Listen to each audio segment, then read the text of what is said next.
Hey, the relatives are gonna gather at our place from 6 p.m. Expecting around 10 people, so heads up. One day, my husband suddenly announced this. What? Why all of a sudden? Does 6 p.m. mean they'll be having dinner here? Yeah, they'll eat here. They want to see your cooking skills. No way. We have triplets who are not even a year old yet. Despite this, my husband suddenly demanded a dinner for 10 people while we were already busy with childcare. I was perplexed and started to feel overwhelmed when he began to grumble, after all we've done for them, I can't believe how cold and ungrateful someone can be. I felt too drained to argue back and decided it would be easier just to do as told. I hurriedly finished shopping and started preparing the meal. Everyone would arrive in just 2 hours. I chose dishes that were quick to make and also looked good, and got to work. Once everything was ready, my husband said, "All right, you and the kids stay upstairs in the bedroom. Don't come down, no matter what." Why? I was surprised by his request and asked him. If you guys are around, everyone will feel like they have to help with the kids. Just once, I want us to have a family gathering without worrying about the children. So, I followed his instructions. Despite it being so late, the noise from downstairs doesn't stop.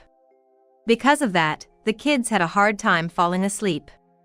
My husband's loud voice, in particular, echoed up to us. Irritated by his loudness, knowing we had children, I left the bedroom to go to the bathroom. That's when I ran into my husband's sister, Eleanor. What? Olivia? Why are you here? From Eleanor's reaction, it seemed she didn't know we were home. Just wait, this is awful. Wait! I tried to stop her, but she stormed down the stairs with fury. Then, a few minutes later, a loud noise echoed through the living room. I'm currently 32 years old, Olivia. A working mom in the thick of parenting. I started living alone for the convenience of getting to college. Right after I moved out on my own, I met Liam through an acquaintance. We hit it off immediately, bonding over our shared love for travel. After dating for 2 years, he proposed, and we got engaged. Then, we went to greet my parents. Being an only child, my parents were a bit overprotective, to say the least. Not to toot my own horn, but my dad dotes on me. He's strict but kind, always indulging my whims. However, when it comes to my love life, that's a different story. The usually gentle dad would become stern. I was worried about how he would react to me getting married, fearing he might say, "I won't give my daughter away." Deep down, I felt anxious. But to my surprise, Dad, with tears in his eyes, said, "Olivia's getting married? I am so happy." "You must be happy, Liam. Please take good care of my daughter, Dad." I remember both my mom and I were moved to tears by his expression. Next, we headed to Liam's family home. I wasn't too worried since I had met Liam's relatives several times during our relationship. When we arrived at Liam's parents' place, we were greeted by Liam's uncle, his sister Eleanor and her kids, as well as Liam's aunt and her children. A lot of relatives were gathered, making for a lively atmosphere. "Father-in-law, mother-in-law, I look forward to being part of your family. Olivia, please take care of Liam. We're family now, so feel free to rely on us anytime," Liam's parents told me. Liam's family lives close to each other, and they all get along very well. Everyone's really kind, easygoing, and easy to talk to. I absolutely love my in-laws. Among them, I'm particularly close to Liam's sister, Eleanor. Eleanor, despite her trendy, almost glam appearance, is a working mom of 3, juggling her role as a nail technician. She's so popular that getting an appointment with her can be quite the challenge. She might come off as tough and straightforward, but she's earnest and treats me like her own sister. We've been going out together and chatting long before I got married, and Eleanor has been doing my nails every month. "Eleanor!" As soon as I spotted her, I rushed over and hugged her tightly. "Oh! Olivia! Congratulations on your wedding! I was so looking forward to you coming to the family home. Thank you so much. I'm looking forward to getting even closer to you all. Yes. Of course. I'm thrilled. That's how we celebrated, blessed by each other's families, and officially married. Later, we bought a condo centrally located to both our parents' homes, starting our new life together. Since both of us are working, let's share the household chores. Yes, that sounds good. Whoever gets home first can cook, and the other can do the dishes. We can both take turns with laundry and cleaning. Right. With that simple agreement, we set our domestic routine. Perhaps we should have detailed our chore distribution more, but too many rules could have made us both feel constrained. So, this level of flexibility seemed just right. Half a year into our blissful marriage. Ugh, I feel so sick. Olivia, you've been looking unwell lately. Are you okay? I've been feeling off for a while now. Initially, I thought it was just a cold, but 2 weeks passed, and I wasn't getting any better. When will this end? It's been dragging on. Huh? Now that I think about it. When was my last period? Oh. We looked at each other and froze for a few seconds. Then, we finally grasped the situation we were in. What? Pregnant? For real? Am I gonna be a dad? Well, we don't know for sure yet, but it's possible. I'm so happy. I'm incredibly happy, my husband said, his eyes sparkling with joy. The next day, we immediately went to a nearby OB/GYN. You're pregnant. Congratulations. The doctor's words made my heart leap. I'm going to be a mom. I'm so happy.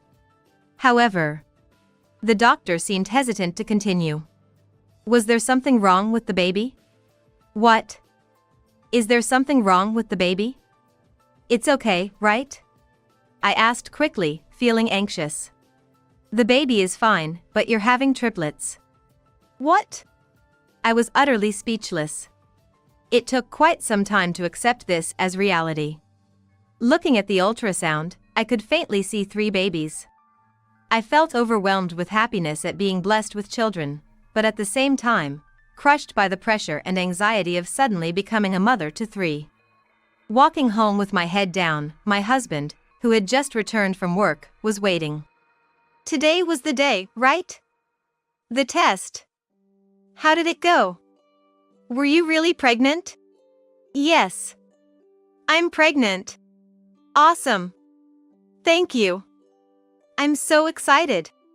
But you seem a bit low, even though it's such happy news. Something up? It's triplets. Huh? My husband let out a pitiful sound. Then he was silent for a while, probably trying to process the situation in his head. What? No way? Really? My husband finally comprehended and exclaimed in shock. His reaction made my anxiety grow even stronger. What are we gonna do? We're suddenly becoming parents to 3? Tears welled up in my eyes. I wasn't sure if they were tears of joy or anxiety, but it was probably a mix of both. Seeing me start to cry, my husband quickly tried to reassure me. It's okay. It'll be okay. I'll help out, and so will Olivia's parents and my parents, and even our relatives. Everyone lives close by, we can rely on them to raise all 3 properly, right? He patted my back gently as he spoke. Yeah. Encouraged by my husband's words, I began to think more positively. Afterward, we went through a lot of tests and were told by the doctor that the triplets were growing without any problems so far. However, pregnancy was much harder than I imagined. The morning sickness was severe, and the fatigue was overwhelming. There were many things I couldn't eat, and my body felt heavy and cumbersome every day. By the time I reached full term, my belly had grown over 39 inches. It felt surreal that there were 3 lives inside me. The morning sickness was tough, but feeling the baby's movements made me grow increasingly fond of them, and I eagerly awaited the day I could meet them. After about 10 months, I gave birth via cesarean section. All 3 were born healthy and well, which was a huge relief. The triplets were all girls. All girls, huh? It's gonna be lively. Yes. There's a lot I'm anxious about, but right now, I'm more excited about everything. We looked at each other and smiled. We named the kids Maya, Mia, and Mila. About a week after giving birth, it was time for me to be discharged. On the day of my discharge, my in-laws came to pick us up. Olivia, congratulations on the birth. You did great. Take it easy and rest up. Really, being a mom to 3 is amazing. Well done. We'll all help out, so don't hesitate to ask us anytime. Thank you, father-in-law, mother-in-law, my husband, the triplets, and my in-laws. On the day of my discharge, we headed straight to my in-laws' house. Eleanor, my husband's sister, was there too. She came to celebrate the birth. Ah, how cute! Eleanor immediately rushed to the triplets, her eyes turning into hearts. Olivia, becoming a mom to 3 all of a sudden must be tough, right? My mom and I will help out with anything, she promised. Surrounded by so much celebration, we were at the peak of happiness. After that, the real challenge of parenting began for Liam and me. Liam couldn't take paternity leave, so I was mainly in charge of childcare. But it was harder than I could have ever imagined. Even if I managed to put all 3 to sleep, if one started crying, the other 2 would follow suit. Feeding milk to all 3 by myself felt like an endless task. I couldn't take my eyes off them for a second. Concerned about me, my mother-in-law, Eleanor, and my own mother started taking turns visiting my house to help out. The 3 of them quickly became close and got along well. Having everyone help with the triplets allowed me some rest, and just having someone to talk to or vent to eased my mind. Liam was initially diligent in helping with childcare, but gradually began to slack off. What's more, when the kids started crying in the middle of the night, he would say things like, "Damn, they're crying again. Hurry up and make them stop." Make them stop? Night crying is inevitable. There's nothing I can do about it. Even as I soothed the children, it seemed Liam was still frustrated. I'm working all day long. I have work early tomorrow too. Do something about it. I can't sleep with all this noise. I, too, am busy all day with childcare, running around. Tomorrow, I have to get up early to make Liam's lunch, prepare baby food, and feed and give milk to 3 people. I haven't had a good night's sleep in days either. You could help out a bit more. You're on parental leave, aren't you? Do you even know what that means? If not, look it up. With those sarcastic words and a click of his tongue, Liam went off to the living room. It seems he plans to sleep on the couch alone because the night crying is too loud. We've hit a major wall with childcare, and our relationship has started to strain. I had hoped that Liam would return to his kinder self after a while, but his attitude never changed. On the contrary, his neglect of childcare only worsened. On weekdays, he comes home claiming he's too tired from work, dives onto the couch, and waits for dinner to be served, saying, "I'm starving." I hoped he would at least help out on weekends, but he just lazes around, saying, "Let me relax on my day off." My patience has run thin, and I've often found myself yelling in frustration. I've lost count of how many times we've had arguments. Yet, my husband never seems to change, and I've come to realize that no matter what I say, it's useless. This day was no different. Coming home from work, he goes, "Hey, where's dinner?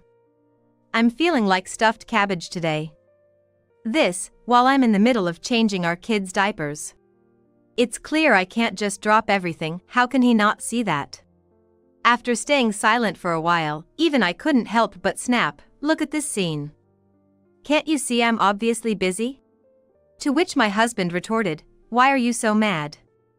I come home tired from work and I can't even relax." Inside, I sighed deeply. Here we go again. Another argument brewing. As much as I wanted to argue back, it felt like a waste of time. Every minute is precious when you're a mother. All right, I'll make it. Just wait. And so, I ended up making the stuffed cabbage he wanted. Even though making stuffed cabbage is quite the hassle, I diligently prepare it and serve it to my husband. Seeing his satisfied expression, he goes, "This is really it." Seeing my husband like that, I've resigned myself to thinking we have 3 little kids and 1 big kid in this house. Those days kept going on. The relationship with my husband stayed the same, not bad, but not exactly good either. We both tried our best not to fight. It's the expectations I have for him that frustrate me. I tell myself not to expect anything. Then, one Sunday, since he had the day off, he spent the morning lounging around, watching TV, and laughing loudly. Meanwhile, I was swamped with childcare and chores.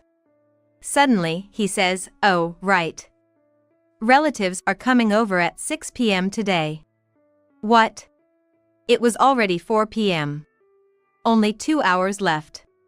Why all of a sudden?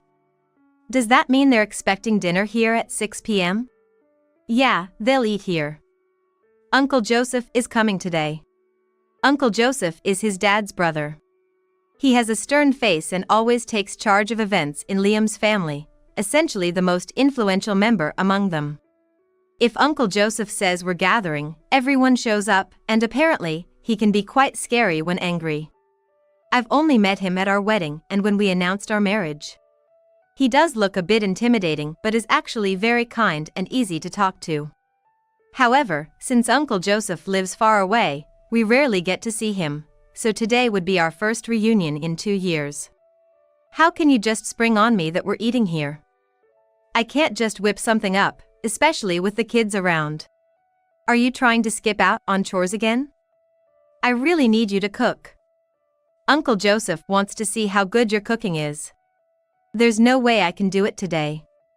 We don't have enough time. Here's some money, let's just order takeout or meet up somewhere else. What? There's no way I can say that now. It's already been decided at our place. Uncle Joseph is already on his way. Just hurry up and get ready. After saying that, he plopped down on the sofa and started watching TV again. I can't believe how selfish he is. His attitude just leaves me utterly astonished. It's enough to make me want to cry out of frustration. And it's the same with the relatives. Why would they come over for dinner knowing we have small children? Before the kids were born, Liam's relatives used to come over often, but since I got pregnant, their visits have gradually decreased. Especially after giving birth, such gatherings have become rare. Liam complained that the relatives said, "It's a bother to go to a house with 3 young children," and even when he invited them, they all refused. No, first off, Liam shouldn't be the one inviting them. The triplets are only 10 months old and need constant attention. They must have been considerate in refusing before. Why on earth would these kind, considerate relatives decide to come today? It's puzzling. Ever since the kids were born, we've had visits from just the in-laws or Eleanor, but I never imagined we'd have as many as 10 people over. If it were my husband's friends or co-workers, I could have firmly said, "Absolutely not, please don't come." But with it being his family, it's not so simple. We've been greatly helped by them in the past, and I couldn't neglect them just because childcare is tough. As I was puzzling over what to do, my husband started grumbling, "After all they've done for us, how can you be so cold? I can't believe you." I didn't have the energy to argue anymore and felt it would be easier to just do as told. So, I reluctantly started planning the menu, thinking of dishes that look fancy but are easy to make. I thought about dishes that look fancy but are easy to make for a while and then said to my husband, "All right, I've got it. I'm going to go shopping now." However, I got no response from him. Of course, there was no chance he'd come along, and since he can't even take care of the triplets by himself, I had to take them with me to the supermarket in their stroller. My husband completely ignored us as we got ready. A sight I've sadly grown accustomed to. I hurried through the shopping and started cooking. Everyone would be arriving in 2 hours. I chose dishes that were quick to make but still looked presentable and got to work. After finishing the cooking, I had to bathe all 3 kids by myself. Which really takes time when you're on your own. Usually, I handle their baths alone, but today my husband helped a little, albeit grudgingly, saying, "Hurry up, what are you doing?"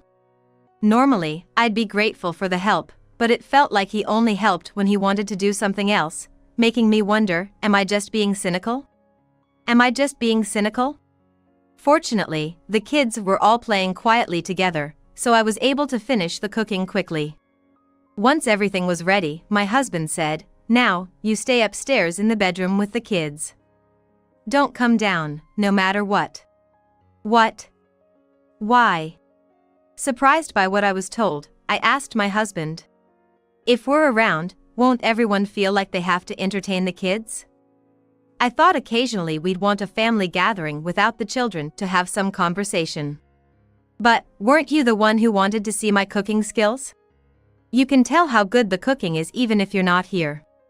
But won't everyone wonder why me and the kids aren't around? At least let me say hello. I bombarded my husband with questions, which he didn't take well. Annoyed, he said, "Stop nagging. No need for greetings. Everyone will just think you and the kids are sleeping. It's more hassle if you're around, got it? Just don't come out, okay?" I thought it was odd how desperate he seemed, but I let it go. It seemed too troublesome to probe further. I decided to follow my husband's instructions, just as he had said. As the appointed time approached, I stayed in the upstairs bedroom with the children as instructed. Soon, I heard Eleanor's voice greeting, "Good evening." I hid, wishing I could have seen her. Then, faintly, I heard my mother-in-law's voice from downstairs, "This is delicious." Her voice is a bit high-pitched and carries well. It seemed the dinner I made was well received. I didn't hear Uncle Joseph's voice, but was relieved for the moment. While thinking this, I looked at the clock and saw it was already past 10 p.m. Despite the late hour, the noise from downstairs showed no signs of stopping. Because of the noise, the kids had a hard time falling asleep. Especially with my husband's loud voice echoing up to the second floor. Despite being irritated by my husband making such a racket while the kids are here, I stepped out of the bedroom to go to the bathroom. That's when I ran into Eleanor by chance. Olivia? What are you doing here?" She was surprised to see me. Eleanor. Please, go ahead and enjoy yourself without worrying about me," I quickly said, hoping to ease any concern she might have. "But how can I not worry?" Eleanor seemed puzzled and at a loss for words. I had no idea why Eleanor was so shocked. Then she noticed the children playing in the back of the bedroom. Wait, the kids are here too? No way. It seemed Eleanor hadn't known that me and the children were at home. "Didn't Liam tell you we were here?" "Not at all," Eleanor denied in a hurry. Eleanor explained that she came upstairs because my mother-in-law was in the downstairs bathroom, and Liam had suggested using the one upstairs. Eleanor explained that Liam had invited them over because he said I was staying at my parents' house with the children and he was alone and bored. What? I couldn't believe Liam would say such a thing.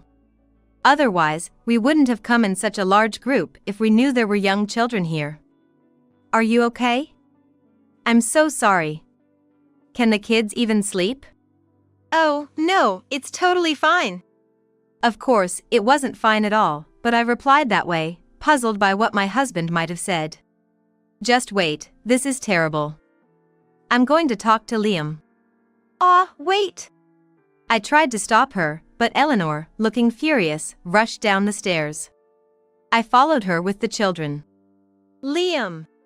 Eleanor grabbed Liam by the collar. What? Eleanor, what's the rush? Liam, caught off guard, glanced at me and the children. His face turning visibly upset. What do you mean, what's up? Were you locking Olivia and the kids in the bedroom? Upon hearing Eleanor's words, everyone turned their attention to us. Olivia? And the kids too. Were you upstairs this whole time? My father-in-law exclaimed in surprise. Yes. My mother-in-law, sensing something, looked at the dinner on the table and hesitantly asked me, did you make this dinner too? Oh, yes. The faces of the relatives quickly turned pale. It appeared that everyone had been deceived by Liam just like Eleanor. The relatives all started expressing their regret, saying, "What an inconvenience we've caused. Olivia, why did you come out? I told you not to." "Well, if it's out, then it's out. She's been saying how tough childcare is and slacking off on the housework lately. She's always giving the kids formula instead of breastfeeding, and even though I've told her to make all the baby food from scratch, she uses store-bought. I have to make her cook for 10 people once in a while, or she'll completely stop moving." He said this, laughing. Liam spoke as if he was completely in the right about everything he had done. He doesn't understand at all. "I've been raising the children on a mix of breast milk and formula because my milk supply is low. Gone are the days when people said formula wasn't nutritious enough. It's not like that anymore. It seems only about 30% of mothers are able to exclusively breastfeed. Liam complains about the baby food being store-bought, but I spend weekends preparing and freezing batches of homemade baby food. Isn't that what most mothers do? Sure, I occasionally use store-bought baby food when we're out or I'm too busy, but that's rare. I mostly make it myself." I've explained this to Liam multiple times, but he wouldn't listen. It seems I wasn't the only one disappointed by Liam's remarks. Eleanor said, "Everyone has their reasons for not exclusively breastfeeding. Besides, with 3 kids, just breastfeeding wouldn't be enough." The look Eleanor gave Liam was full of disdain. And it wasn't just Eleanor. Every parent there, including the women with children and the men who had been co-parenting with their wives, were appalled by Liam's comments, saying, "I can't believe it. Liam, you're a father, aren't you? Don't you realize that? The kids are still so young. What are you going to do if you're like this? Didn't you say you'd take proper care of the kids and Olivia?" The in-laws also started lecturing Liam. Immediately, voices suggested, "Let's call it a night, or we should at least help clean up." Yet, Liam showed no signs of remorse, sighing, "What's with everyone? Am I the bad guy here? Clearly, she's the one at fault. Great, you've killed the mood because of you." As he behaved this way, a figure who had been silent until now stood up from the sofa and walked silently towards Liam. "What's up, Uncle Joseph?" "Liam, brace yourself." "Huh?" Before Liam could brace himself, Uncle Joseph's slap landed squarely on him without a moment's delay. The sound echoed loudly in the living room. Wow, that must have hurt. I instinctively shut my eyes tight. "What are you doing?" Liam, tears welling up, held his reddened cheek. Everyone around was taken aback. "You idiot! You're the worst as both a father and a husband. I can't believe you turned out to be such a person. Ouch. Hurts? Olivia's pain is nothing compared to this." Uncle Joseph shouted at him. Ugh. Whether it was from the pain in his cheek or lack of words, Liam was speechless. Uncle Joseph had harshly said everything I hadn't been able to tell Liam myself, and I felt a sense of relief inside. In my mind, I smirked, "Serves you right."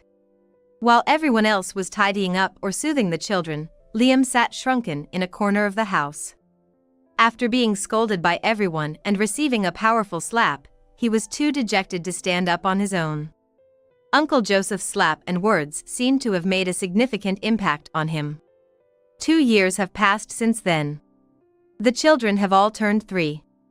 With 3 of them, there are fights and struggles over toys, and it costs a lot, but having helpers also multiplies by 3. I wonder if in another 10 years, I'll be discussing love stories or making Valentine's gifts with them. The thought excites me. Liam and I are still living our married life together. Of course, I've thought about divorce many times, but being on parental leave and having 3 kids, it's not easy to just divorce.